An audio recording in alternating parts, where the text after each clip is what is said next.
Welcome to Major Intonio's presentation of Psychological Warfare by Paul M. A. Linebarger. Part 1, Definition and History. Chapter 1, Historic Examples of Psychological Warfare. Psychological warfare is waged before, during, and after war.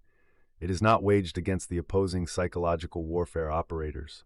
It is not controlled by the laws, usages, and customs of war, and it cannot be defined in terms of terrain, order of battle, or named engagements. It is a continuous process. Success or failure is often known only months or years after the execution of the operation. Yet success, though incalculable, can be overwhelming, and failure, though undetectable, can be mortal. Psychological warfare does not fit readily into familiar concepts of war. Military science owes much of its precision and definiteness to its dealing with a well-defined subject, the application of organized lawful violence. The officer or soldier can usually undertake his task of applying mass violence without having to determine upon the enemy. The opening of war, recognition of neutrals, the listing of enemies, proclamation of peace, such problems are considered political and outside the responsibility of the soldier. Even in the application of force short of war, the soldier proceeds only when the character of the military operation is prescribed by higher, that is, political, authorities, and after the enemies are defined by lawful and authoritative command. In one field only, psychological warfare, is there endless uncertainty as to the very nature of the operation. Psychological warfare, by the nature of its instruments and its mission, begins long before the declaration of war. Psychological warfare continues after overt hostilities have stopped. The enemy often avoids identifying himself in psychological warfare. Much of the time, he is disguised as the voice of home, of God, of the church, of the friendly press. Offensively, the psychological warfare operator must fight antagonists who never answer back, the enemy audience. He cannot fight the one enemy who is in plain sight, the hostile psychological warfare operator, because the hostile operator is greedily receptive to attack. Neither success nor defeat are measurable factors. Psychological strategy is planned along the edge of nightmare. The understanding of psychological warfare. In a formal approach to this mysterious part of the clean-cut process of war, it might be desirable to start with Euclidean demonstrations, proceeding from definition to definition until the subject matter had been delimited by logic. Alternatively, it might be interesting to try a historical approach, describing the development of psychological warfare through the ages. The best approach is perhaps afforded by a simplification of both a logical and historical approach. For concrete examples, it is most worthwhile to look at instances of psychological warfare taken out of history down to World War II.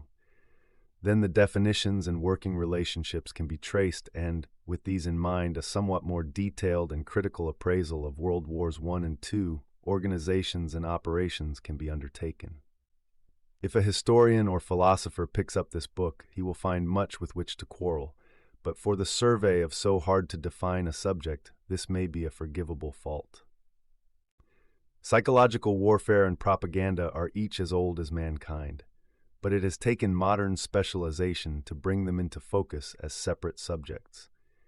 The materials for their history lie scattered through thousands of books, and it is therefore impossible to brief them. Any reader contemplating retirement from the army to a sedentary life is urged to take up this subject. A history of propaganda would provide not only a new light on many otherwise odd or trivial historical events, it would throw genuine illumination on the process of history itself. There are, however, numerous instances which can be cited to show applications of psychological warfare. The use of panic by Gideon, one of the earliest, by traditional reckoning 1245 BC, applications was Gideon's use of the lamps and pitchers in the great battle against the Midianites. The story is told in the 7th chapter of the book of Judges. Gideon was in a tactically poor position. The Midianites outnumbered him and were on the verge of smiting him very thoroughly. Ordinary combat methods could not solve the situation. So Gideon, acting upon more exalted inspiration than is usually vouchsafed modern commanders, took the technology and military formality of his time into account. Retaining 300 selected men, He sought for some device which would cause real confusion in the enemy host. He knew well that the tactics of his time called for every century of men to have one light carrier and one torchbearer for the group. By equipping 300 men with a torch and a trumpet each, he could create the effect of 30,000. Since the lights could not be turned on and off with switches, like ours, the pitchers concealed them, thus achieving the effect of suddenness. He had his 300 men equipped with lamps and pitchers. The lamps were concealed in the pitchers, each man carrying one, along with a trumpet. He lined his forces in appropriate disposition around the enemy camp at night, and had them himself, setting the example, break the pitchers all at the same time, while blowing like mad on the trumpets. The Midianites were startled out of their sleep and their wits. They fought one another throughout their own camp. The Hebrew chronicler modestly gives credit for this to the Lord. Then the Midianites gave up altogether and fled. And the men of Israel pursued after the Midianites. That settled the Midianite problem for a while. Later, Gideon finished Midian altogether. This type of psychological warfare device, the use of unfamiliar instruments to excite panic, is common in the history of all ancient countries. In China, the emperor-usurper Wang Mang on one occasion tried to destroy the Hunnish tribes with an army that included heavy detachments of military sorcerers. Even though the Han military emperor had found orthodox methods the most reliable, Wang Mang got whipped at this. But he was an incurable innovator, and in 23 AD, while trying to put down some highly successful rebels, he collected all the animals out of the imperial menagerie and sent them along to scare the enemy. Tigers, rhinoceri, and elephants were included. The rebels hit first, killing the imperial general Wang's son, and in the excitement the animals got loose in the imperial army, where they panicked the men. A hurricane which happened to be raging at the same time enhanced the excitement. Not only were the imperial troops defeated, but the military propaganda of the rebels was so jubilant in tone and so successful in effect that the standard propaganda theme, depress and unnerve the enemy commander, was fulfilled almost to excess on Wang Mang. Here's what happened to him after he noted the progress of the enemy. A profound melancholy fell upon the emperor. It undermined his health. He drank to excess, ate nothing but oysters, and let everything happen by chance.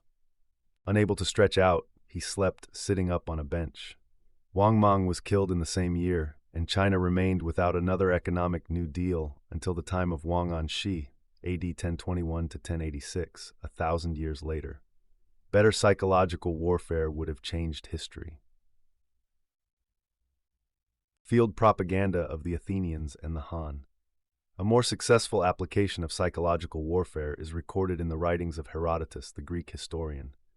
Quote, Themistocles, having selected the best sailing ships of the Athenians, went to the place where there was water fit for drinking, and engraved upon the stones inscriptions which the Ionians, upon arriving the next day at Artemisium, read. The inscriptions were to this effect: Men of Ionia, you do wrong in fighting against your fathers and helping to enslave Greece. Rather, therefore, come over to us, or if you cannot do that, withdraw your forces from the contest and entreat the Carians to do the same. But if neither of these things is possible, and you are bound by too strong a necessity, yet in action, when we are engaged, behave ill on purpose, remembering that you are descended from us, and that the enmity of the barbarians against us originally sprang from you. Unquote. This text is very much like leaflets dropped during World War II on reluctant enemies, such as the Italians, the Chinese puppet troops, and others. Note that the propagandist tries to see things from the viewpoint of his audience. His air of reasonable concern for their welfare creates a bond of sympathy. And by suggesting that the Ionians should behave badly in combat, he lays the beginning of another line, the propaganda to the Persians, black propaganda, making the Persians think that any Ionian who was less than perfect was a secret Athenian sympathizer. The appeal is sound by all modern standards of the combat leaflet. Another type of early military propaganda was the political denunciation which, issued at the beginning of war, could be cited from then on as legal and ethical justification for one side or the other. In the Chinese San Kuo novel, which has probably been read by more human beings than any other work of fiction, There is preserved the alleged text of the proclamation of a group of loyalist pro-Han rebels on the eve of military operations, about AD 200. The text is interesting because it combines the following techniques, all of them sound. 1. Naming the specific enemy. 2. Appeal to the better people. 3. Sympathy for the common people. 4. Claim of support for the legitimate government. 5. Affirmation of one's own strength and high morale. 6. Invocation of unity. 7. Appeal to religion. The issuance of the proclamation was connected with rather elaborate formal ceremony. Quote, "The House of Han has fallen upon evil days. The bonds of imperial authority are loosened. The rebel minister, Tung Cho, takes advantage of the discord to work evil, and calamity falls upon honorable families. Cruelty overwhelms simple folk. We, Shao and his confederates, fearing for the safety of the imperial prerogatives, have assembled military forces to rescue the state. We now pledge ourselves to exert our whole strength and to act in concord to the utmost limit of our powers. There must be no disconcerted or selfish action. Should any depart from this pledge, may he lose his life and leave no posterity. Almighty Heaven and universal Mother Earth and the enlightened spirits of our forefathers, be ye our witnesses." Unquote. Any history of any country will yield further examples of this kind of material. Whenever it was consciously used as an adjunct to military operations, it may appropriately be termed military propaganda. Emphasis on ideology. In a sense, the experience of the past may, unfortunately, provide a clue to the future. The last two great wars have shown an increasing emphasis on ideology or political faith, see definition below, as driving forces behind warfare, rather than the considerations of coldly calculated diplomacy. Wars become more serious and less gentlemanly. The enemy must be taken into account not merely as a man, but as a fanatic. To the normal group loyalty of any good soldier to his army, right or wrong, there is added the loyalty to the ism or the leader. Warfare thus goes back to the wars of faith. It is possible that techniques from the Christian Mohammedan or from the Protestant Catholic wars of the past could be re-examined with a view to establishing those parts of their tested experience which may seem to be psychologically and militarily sound in our own time. How fast can converts be made from the other side? In what circumstances should an enemy word of honor be treated as valid? How can heretics, today, read subversive elements, be uprooted? Does the enemy faith have weak points which permit enemy beliefs to be turned against personnel at the appropriate times? What unobjectionable forms should leaflets and broadcasts follow in mentioning subjects which are reverenced by the enemy but not by ourselves? The expansion of the Islamic faith and empire provides a great deal of procedural information which cannot be neglected in our time.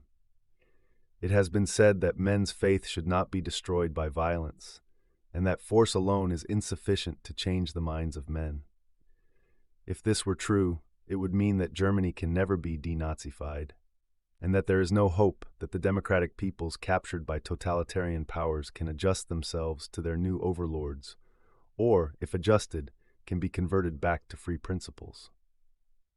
In reality, warfare by Muhammad's captains and successors demonstrated two principles of long-range psychological warfare, which are still valid today. A people can be converted from one faith to the other if given the choice between conversion and extermination, stubborn individuals being rooted out. To effect the initial conversion, participation in the public ceremonies and formal language of the new faith must be required. Sustained counterintelligence must remain on the alert against backsliders, but formal acceptance will become genuine acceptance if all public media of expression are denied the vanquished faith. If immediate wholesale conversion would require military operations that were too extensive or severe, the same result can be effected by toleration of the objectionable faith, combined with the issuance of genuine privileges to the new, preferred faith. The conquered people are left in the private, humble enjoyment of their old beliefs and folkways, but all participation in public life, whether political, cultural, or economic, is conditioned on acceptance of the new faith. In this manner, all uprising members of the society will move in a few generations over to the new faith in the process of becoming rich, powerful, or learned. What is left of the old faith will be a gutter superstition, possessing neither power nor majesty. These two rules worked once in the rise of Islam. They were applied again by Nazi overlords during World War II, the former in Poland, the Ukraine, and Byelorusia, the latter in Holland, Belgium, Norway, and other Western countries. The rules will probably be seen in action again. The former process is difficult and bloody, but quick. The latter is as sure as a steamroller. If Christians, or Democrats, or progressives, whatever free men may be called, are put in a position of underprivilege and shame for their beliefs, and if the door is left open to voluntary conversion, so that anyone who wants to can come over to the winning side will sooner or later convert almost everyone who is capable of making trouble. In the language of Vilfredo Pareto, this would probably be termed capture of the rising elite. In the language of present-day Marxists, this would be described as utilization of potential leadership cadres from historically superseded classes. In the language of practical politics, it means cut in the smart boys from the opposition so that they can't set up a racket of their own. The black propaganda of Genghis Khan. Another demonstration of psychological warfare in the past was so effective that its results linger to this day.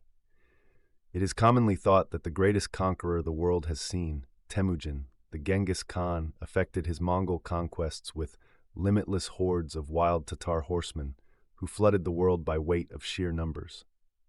Recent research shows that the sparsely settled countryside of Inner Asia could not have produced populations heavy enough to overwhelm the densely settled areas of the great Mongol periphery by weight alone. The empire of the Khan was built on bold military inventiveness, the use of highly mobile forces, the full use of intelligence, the coordination of half-global strategy, the application of propaganda in all its forms. The Mongols were fighting the Sung dynasty in China and the Holy Roman Empire in Prussia 4,000 miles apart when neither of their adversaries knew, in more than rumor, that the other existed. The Mongols used espionage to plan their campaigns and deliberately used rumor and other means to exaggerate accounts of their own huge numbers, stupidity, and ferocity. They did not care what their enemies thought, as long as the enemies became frightened. Europeans described light, hard-hitting, numerically inferior cavalry as a numberless horde because Mongol agents whispered such a story in the streets. To this day, most Europeans do not appreciate the lightness of the forces, nor the cold intelligence of command with which the Mongols hit them 7 centuries ago. Genghis even used the spies of the enemy as a means of frightening the enemy. When spies were at hand, he indoctrinated them with rumors concerning his own forces. Let the first European biographer of Genghis tell, in his own now quaint words, how Genghis put the bee on charism, quote, and a historian, to describe their strength and number, makes the spies whom the king of Kharizm had sent to view them speak thus: "They are, say they to the Sultan, all complete men, vigorous, and look like wrestlers. They breathe nothing but war and blood, and show so great an impatience to fight, that the generals can scarce moderate it. Yet though they appear thus fiery, they keep themselves within the bounds of a strict obedience to command, and are entirely devoted to their prince. They are contented with any sort of food, and are not curious in the choice of beasts to eat, like Mohammedans, so that they are subsisted without much trouble, and they not only eat swine's flesh, but feed upon wolves, bears, and dogs, when they have no other meat, making no distinction between what was lawful to eat and what was forbidden, and the necessity for supporting life takes from them all the dislike which the Mohammedans have for many sorts of animals. As to their number, they concluded, Genghis Khan's troops seemed like the grasshoppers, impossible to be numbered. In reality, this prince, making a review of his army, found it to consist of 700,000 men." Unquote. Enemy espionage can now as formerly prove useful if the net effect of it is to lower enemy morale. The ruler and people of Khwarezm put up a terrific fight, nevertheless, despite their expectation of being attacked by wolf-eating wrestlers without number, but they left the initiative in Genghis' hands and were doomed. However good the Mongols were in strategic and tactical propaganda, they never solved the problem of consolidation propaganda, see below. They did not win the real loyalty of the peoples whom they conquered. Unlike the Chinese, who replaced conquered populations with their own people, or the Mohammedans, who converted conquered peoples. The Mongols simply maintained law and order, collected taxes, and sat on top of the world for a few generations. Then their world stirred beneath them, and they were gone. The blindness of John Milton. Moving across the centuries for an example, it is interesting to note that John Milton, author of Paradise Lost and of other priceless books of the English-speaking world, went blind because he was so busy conducting Oliver Cromwell's psychological warfare that he disregarded the doctor's warning and abused his ailing sight. And the sad thing about it was that it was not very good psychological warfare. Milton fell into the common booby trap of refuting his opponents item by item, thus leaving them the strong affirmative position, instead of providing a positive and teachable statement of his own faith. He was Latin secretary to the council in that Commonwealth of England, which was to its contemporaries in Europe such a novel, dreadful, and seditious form of government. The English had killed their king by somewhat off-handed legal procedures and had gone under the Cromwellian dictatorship. It was possible for their opponents to attack them from two sides at once. Believers in monarchy could call the English murderous king-killers, a charge as serious in those times as the charge of anarchism or free love in this. Believers in order and liberty could call the British slaves of a tyrant. A Frenchman called Claude de Saumaise, in Latin form Salmasius, wrote a highly critical book about the English, and Milton seems to have lost his temper and his judgment. In his two books against Salmasius, Milton then committed almost every mistake in the whole schedule of psychological warfare. He moved from his own ground of argument over to the enemy's. He wrote at excessive length.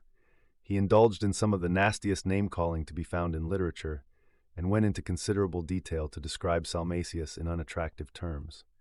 He slung mud whenever he could. The books are read today, under compulsion, by PhD candidates, but no one else is known to find them attractive. It is not possible to find that these books had any lasting influence in their own time. In these texts written by Milton in Latin, but now available in English, army men wearying of the monotonous phraseology of basic military invective can find extensive additions to their vocabulary. Milton turned to disappointment and poetry. The world is the gainer. The vocabulary of 17th century propaganda had a strident tone which is, perhaps unfortunately, getting to be characteristic of the 20th century.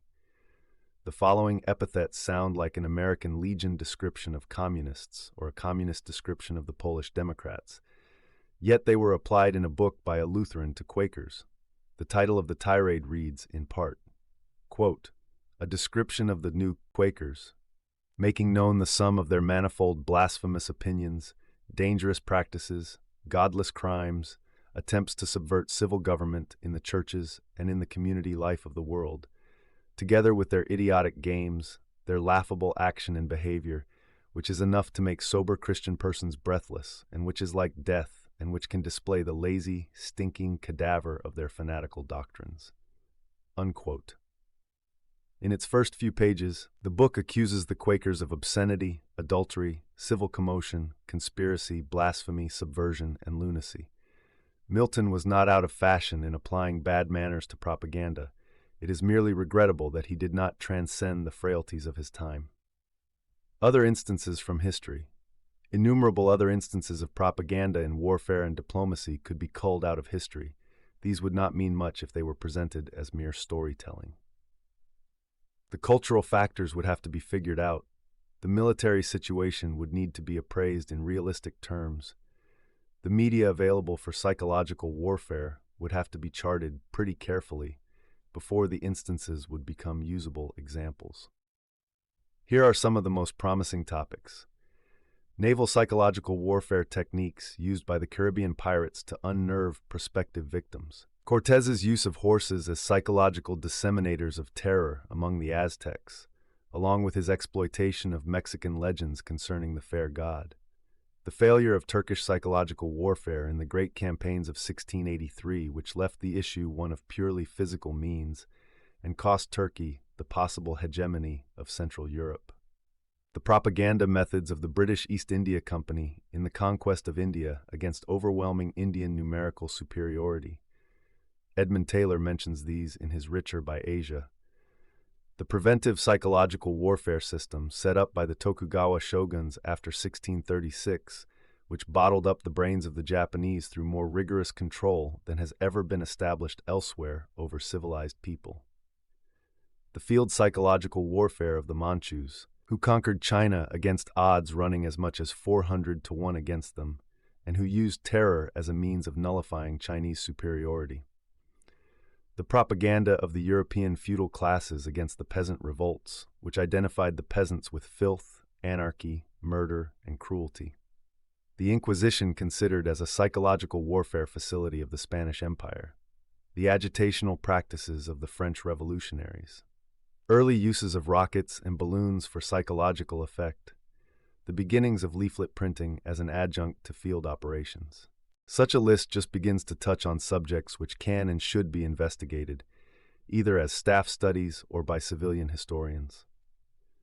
Collection of the materials and framing of sound doctrines for psychological warfare are no minor task. The American Revolution. In the American Revolution, psychological warfare played a very important role. The Whig campaign of propaganda, which led up to colonial defiance of Britain, was energetic and expert in character, and the very opening of hostilities was marked by passionate appeals to the civilian population in the form of handbills. The American forces at the Battle of Bunker Hill used one of the earliest versions of frontline combat propaganda. The appeal was as direct as could be wished. Artful use was made of the sharp class distinctions then existing between British officers and enlisted men. Fear was exploited as an aid to persuasion. The language was pointed. Even in our own time, the Bunker Hill propaganda leaflet stands as a classic example of how to do good field propaganda. The Americans made extensive use of the press. When the newspaper proprietors veered too far to the Loyalist side, they were warned to keep to a more patriotic line. If in the face of counter-threats from the Loyalists, the newspaper threatened going out of business altogether, it was warned that suspension of publication would be taken as treason to America. The Whigs, before hostilities, and their successors, the patriots of the war period, showed a keen interest in keeping the press going and in making sure that their side of the story got out and got circulated rapidly. In intimidation and control of the press, they far outdistanced the British, whose papers circulated chiefly within the big cities held as British citadels throughout the war. Political reasoning, economic arguments, allegations concerning the course of the war, and atrocity stories all played a role. George Washington himself, as commander of the Continental Forces, showed a keen interest in war propaganda and in his just, moderate political and military measures provided a policy base from which patriot propagandists could operate. Some wars are profoundly affected by a book written on one side or the other. The American Revolutionary War was one of these. Thomas Paine's Common Sense, issued as a widely sold series of pamphlets, swept American opinion like wildfire. It stated some of the fundamentals of American thinking, and put its bold but reasonable revolutionary case in such simple terms that even conservatives in the Patriot group could not resist using it for propaganda purposes. Common Sense has become a classic of American literature, but it has its place in history too, as the book that won the war. Other pamphleteers with the redoubtable Sam Adams in the lead also did well. American experience in the Mexican War was less glorious. The Mexicans waged psychological warfare against us with considerable effect, ending up with traitor American artillerymen dealing out heavy murder to the American troops outside Mexico City. Historians in both countries gloss over the treason and subversion which occurred on each side. In the Civil War, psychological warfare was practiced by both Lincoln and the Confederacy in establishing propaganda instrumentalities in England and on the continent of Europe. The northern use of Negro troops, which was followed at the end of the war by the Confederate plans for raising Negro troops, did not become the major propaganda issue it might have because of the community of feeling on the two sides, indecision on each side as to the purpose of the war, apart from the basic issue of union or disunion, and the persistence of politics as usual both north and south of the battle line. Boers and Burmese. In the latter part of the 19th century, two sets of British wars indicate the effect psychological warfare can play. The British conquered both Burma and the Boers. The Burmese were more numerous, had the larger country, and if they had had leadership comparable to the Japanese leadership of the time, could have developed the larger military potential. But Burma was conquered by the British in a final war which went on quietly and ingloriously. No nation came to their aid. They did not even get a chance to surrender. The British simply ended the war in the middle by announcing the end of the Burmese government, and by making a one-sided declaration that Burma was annexed to the Empire of India. The political death of Burma occurred on the 1st of January 1886, but the event has been forgotten. The Boers, on the other hand, made a stir throughout the world. They got in touch with the Germans, Irish, Americans, French, Dutch, and everybody else who might criticize Britain. They stated their case loudly and often. They waged commando warfare, adding the word commando to international military parlance, and sent small units deep into the British rear, setting off a mad uproar and making the world press go crazy with excitement. When they finally gave in, it was on reasonable terms for themselves. They left the British with an internationally blacked eye. Nobody remembered the Burmese. Everybody remembered the Boers. The Boers used every means they could think of. They did everything they could. They even captured Winston Churchill. These examples may show that the military role of propaganda and related operations is not as obscure or intangible as it may have seemed. They cannot be considered history, but must be regarded as a plea for the writing of history. More recent experience is another question, and involves tracing the doctrines pertaining to psychological warfare which have now become established military procedure in the modern armies. This concludes today's reading of Psychological Warfare by Paul M. A. Linebarger. Join us also the day after tomorrow for the subsequent part. Subscribe to Major Intonio's channel. Thank you for listening, and so long.